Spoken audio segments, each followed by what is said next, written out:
मेरा नाम नकुल चौहान है और मैं आपको 12th क्लास से इकोनॉमिक्स का सिलेबस पढ़ा रहा हूं। आज हमारी वीडियो नंबर 1.5 है। वीडियो नंबर 1.4 में हमने इंडिया की डेमोग्राफिक प्रोफाइल और इंडिया के ऑक्यूपेशनल स्ट्रक्चर के बारे में डिस्कस किया था। हमने ये कंप्लीट पढ़ा था कि डेमोग्राफिक प्रोफाइल में किन किन टर्म्स को लिया जाता है और कंट्री का जो ऑक्यूपेशनल स्ट्रक्चर है वो किस तरीके से बनता है। आज की क्लास में जो हम टॉपिक पढ़ने वाले हैं वो है इंडियन इकोनॉमी का इंडिपेंडेंस के टाइम पर जो इंफ्रास्ट्रक्चर है वो किस तरीके का था। इंफ्रास्ट्रक्चर जो है उसको हम हिंदी में आधारिक संरचना कहते हैं। तो स्टार्ट करते हैं। सबसे पहला टॉपिक जो है वो क्या आता है कि इंफ्रास्ट्रक्चर होता क्या है। अगर मैं किसी भी कंट्री के इंफ्रास्ट्रक्चर की बात करूं तो हर कंट्री, तुमने सुना होगा कोई कंट्री डेवलप्ड है मतलब डेवलप हो चुकी है, कोई कंट्री डेवलपिंग है। तो किसी कंट्री को डेवलप क्यों कहा गया, किसी कंट्री को डेवलपिंग क्यों कहा गया, उनका कोई तो रीजन होता होगा। उनका रीजन एक्चुअल में उनके स्ट्रक्चर की वजह से ही शो होता है। अगर एक कंट्री के अंदर हेल्थ सर्विसेज बहुत अच्छी हैं तो कहा जाएगा उस कंट्री का जो इंफ्रास्ट्रक्चर है मतलब उस कंट्री का जो एक स्ट्रक्चर है, एक ढांचा है वो बहुत अच्छा है। हेल्थ सर्विसेज बेकार है तो उस कंट्री का स्ट्रक्चर एक अच्छा नहीं माना जाएगा। ऐसी एजुकेशन फैसिलिटी के बारे में होता है। अगर हम एजुकेशन फैसिलिटीज की बात करें, अगर किसी कंट्री में एजुकेशन फैसिलिटी बहुत अच्छी है तो वहां का स्ट्रक्चर बहुत अच्छा होगा। एजुकेशन फैसिलिटी अच्छी नहीं है तो वहां का स्ट्रक्चर इतना अच्छा नहीं माना जाएगा। ऐसे ही ट्रांसपोर्ट के बारे में है, बैंकिंग फैसिलिटीज के बारे में है। अगर ये फैसिलिटीज की मैं बात करूं तो ये फैसिलिटीज ऐसी हैं जो एक कंट्री के डेवलपमेंट की एक नींव होती हैं, ठीक है। और ये कंट्री के डेवलपमेंट की जिनको मैंने नींव कहा, जिनको मैंने बेस कहा है, यही एक्चुअल में क्या कहलाता है, कंप्लीट कंट्री का एक कंप्लीट स्ट्रक्चर कहलाता है। अगर मैं इंफ्रास्ट्रक्चर की बात करूं तो इंफ्रास्ट्रक्चर का मतलब एक कंट्री के इकोनॉमिक या सोशल, आर्थिक या फिर सामाजिक इकोनॉमिक या सोशल चेंजेस से होता है जिनसे एक कंट्री का ये पता लगता है कि वो डेवलप है या नहीं है। मतलब ऐसी ही चीजें जो कंट्री के डेवलपमेंट को शो करती हैं, एक ऐसा स्ट्रक्चर जो कंट्री के ऑल ओवर डेवलपमेंट की एक नींव होता है, एक बेस होता है, वो क्या कहलाता है, कंप्लीट कंट्री का एक कंप्लीट स्ट्रक्चर कहलाता है, ठीक है। ये इंफ्रास्ट्रक्चर के अंदर दो चीजें आती हैं हमारी। इस इंफ्रास्ट्रक्चर के अंदर एक तो आते हैं हमारे कंट्री के इकोनॉमिक चेंज, एक आते हैं हमारी कंट्री के इसके अंदर सोशल चेंज। अगर मैं इस इंफ्रास्ट्रक्चर की बात करूं तो इसमें एक तो इकोनॉमिक चेंज है जिसको आर्थिक परिवर्तन कहा जाता है और एक इसमें सोशल चेंज है जिसको सामाजिक परिवर्तन कहा जाता है।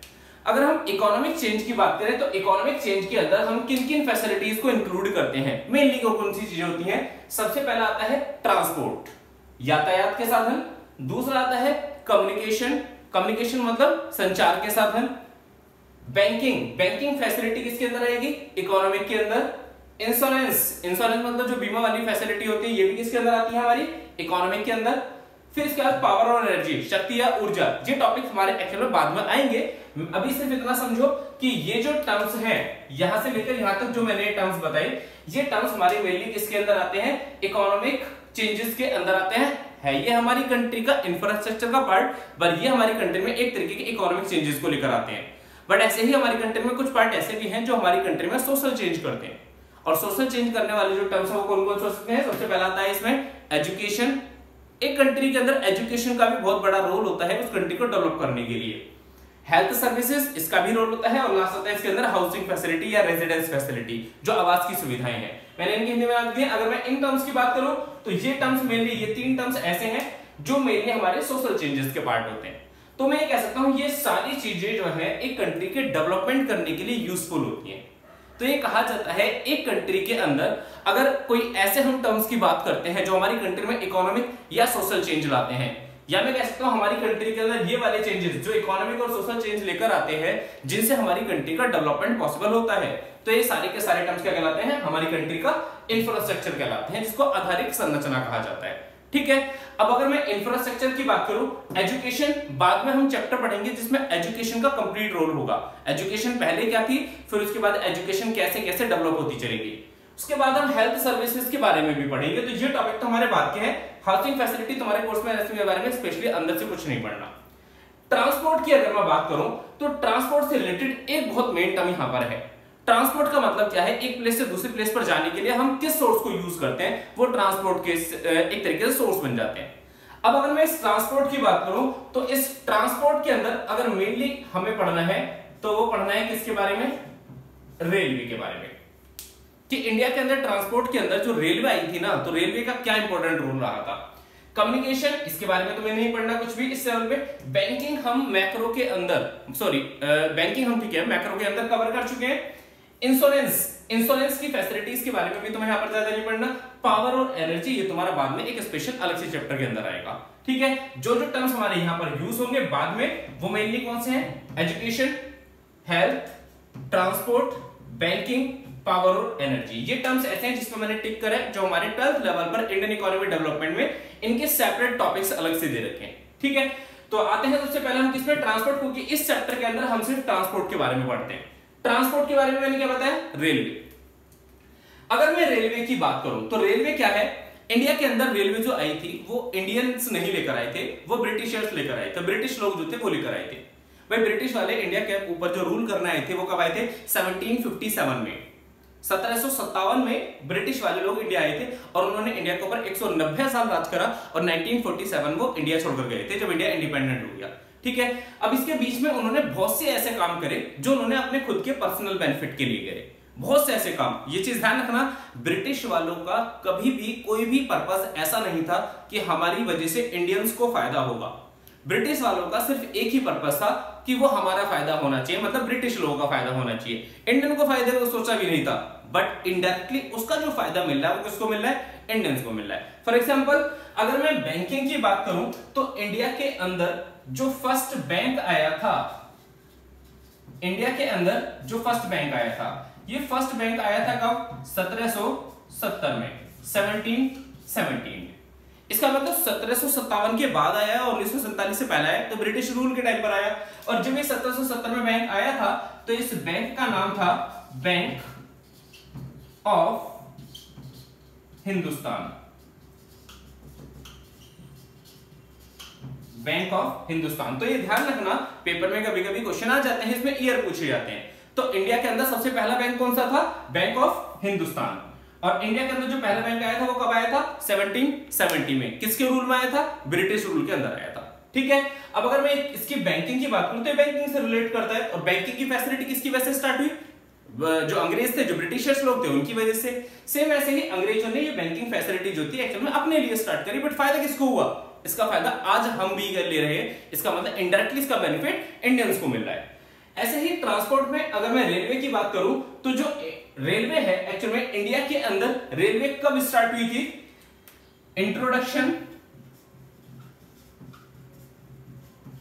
Introduction of railway. इंडिया के अंदर जो रेलवे का इंट्रोडक्शन हुआ था, रेलवे का जो आगमन हुआ था, ये रेलवे का इंट्रोडक्शन कब हुआ था? ये हुआ था कि कब? 1853 में। इसका सिर्फ तुम्हें ईयर याद रखना पड़ेगा। आने को तो ये भी पूछा जा सकता है कि बताओ जो पहली रेलवे वो कब स्टार्ट हुई थी, बट तुम कोई गवर्नमेंट जॉब का एग्जाम नहीं दे रहे तो इतनी चीजें नहीं आएंगी। 1853 में पहली बार इंडिया के अंदर मुंबई से ठाणे के बीच में 1853 में पहली बार रेल चलाई गई थी। 1853 का मतलब ब्रिटिश रूल। तो ब्रिटिश रूल के अंदर जो रेलवे थी वो आई किसके फायदे के लिए थी? सिर्फ ब्रिटिश लोगों के फायदे के लिए। बट उसका इनडायरेक्टली बेनिफिट किसे मिल रहा है? आज हम उसमें ट्रैवल करते हैं, रेलवे के टिकट बहुत कम होते हैं, तो उसका बेनिफिट इनडायरेक्टली हमें तो मिल रहा है। हम रेलवे की फैसिलिटी को यूज कर रहे हैं। इंट्रोडक्शन ऑफ रेलवे में अगर मैं बात करूं तो रेलवे जो है इंट्रोडक्शन मैंने बताया ये ब्रिटिश लोगों के फायदे के लिए है, बट इनडायरेक्टली इसका बेनिफिट इंडियंस को मिला। तो क्वेश्चन आता है कि यार एक बात बताओ, क्या रेलवे के सारे बेनिफिट सिर्फ ब्रिटिश लोगों के लिए थे, इंडियंस को इसके लिए कोई बेनिफिट नहीं थे? तो अगर मैं रेलवे की बात करूं तो रेलवे के उस टाइम पर बेनिफिट इंडियंस को भी मिले और उस टाइम पर इंडियंस को बेनिफिट नहीं मिला। मतलब इंडियंस के लिए रेलवे के कुछ पॉजिटिव इंपैक्ट भी थे, कुछ नेगेटिव इंपैक्ट भी थे। तो वो क्या पॉजिटिव वो क्या नेगेटिव थे, आइए उसको देखते हैं। Impact of railway in India, railway का जो इंपैक्ट है इंडिया के में वो क्या पड़ा था, किस टाइम पर? On the eve of independence के टाइम पर। रेलवे का ध्यान रखना, अगर मैंने यहां पर लिखा है तो हम ये कंडीशन कब की पढ़ रहे हैं? On the eve of independence के टाइम पर रेलवे का इंडिया में इंपैक्ट क्या था? दो तरीके के इंपैक्ट थे, एक तो इसके कुछ पॉजिटिव इंपैक्ट थे और कुछ उसके नेगेटिव इंपैक्ट थे। अगर मैं गुड इंपैक्ट की बात करूं तो इसे हम पॉजिटिव इंपैक्ट भी कह सकते हैं। पॉजिटिव इंपैक्ट का मतलब धनात्मक प्रभाव, और इसको हम नेगेटिव इंपैक्ट भी कह सकते हैं, इसका मतलब ऋणात्मक प्रभाव। दो तरीके के इंपैक्ट रहे। पॉजिटिव इंपैक्ट क्या क्या थे इंडियंस के लिए? जो पॉजिटिव है मतलब जो अच्छे इंपैक्ट रहे, गुड इंपैक्ट रहे, वो क्या क्या थे? सबसे पहला आता है इसमें एक्सपेंशन ऑफ डोमेस्टिक ट्रेड, घरेलू व्यापार का विस्तार। अगर मैं एक्सपेंशन की बात करूं तो एक्सपेंशन का मतलब होता है बढ़ावा देने से।